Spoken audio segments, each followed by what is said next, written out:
La ilahe illallah zikrini deyib kim bu ayda 1000 dəfə desə çox fəziləti var.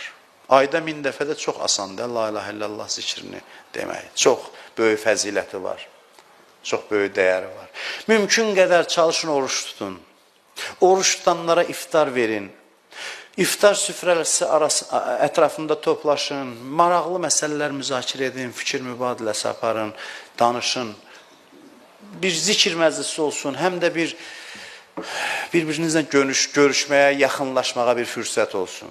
Rəcəb ayında imkanınız qədər oruç tutun. Nə qədər bacarsınız? 1 gün, 2 gün, 3 gün mümkün qədər oruç tutun. Çünki bu aylar bizi hazırlaşdırır mübarək Ramazan ayına. Bilirsiniz, bizim taleyimiz dillə Qədr gecəsində müəyyən olunur. Amma Qədr gecəsində təyin olunan müqəddərata bugündən təsir göstərməyə başlayırıq.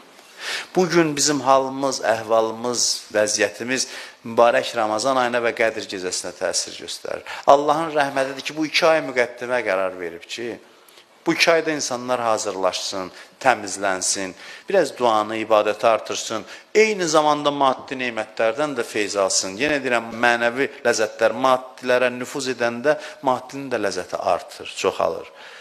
Bunu keçmişdə də demişəm. Məsələn, fikir verin, həmin yeməyi iftarda yeyəndə, iftar süfrəsinin ləzzəti çox olur. Çünki mənəvi hal gəlir, maddi neymətlərə də sirayət edir. Ona görə də bu ayda bu mənəvi neymətlərə, mənəvi dəyərlərə üst tutaq, Allahla biraz xəlvət eləyək. Bu ay əhdlər bağlayaq Allahla ki, biraz daha çox günahdan çəkinməyə çalışacağım, biraz bütün bədən üzvlərimi günahdan qoruyacağım. Günahdan çəkinməklə insan Allaha tərəf tərəqqi eləyə bilir. O eniş dilləri spusk.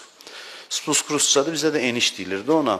Məsələn, enişdə maşın xarab olanda sürücünün bəxti gətirir ki, onu itələmədən xoda salmaq olur, işə salmaq olur, mühərriki.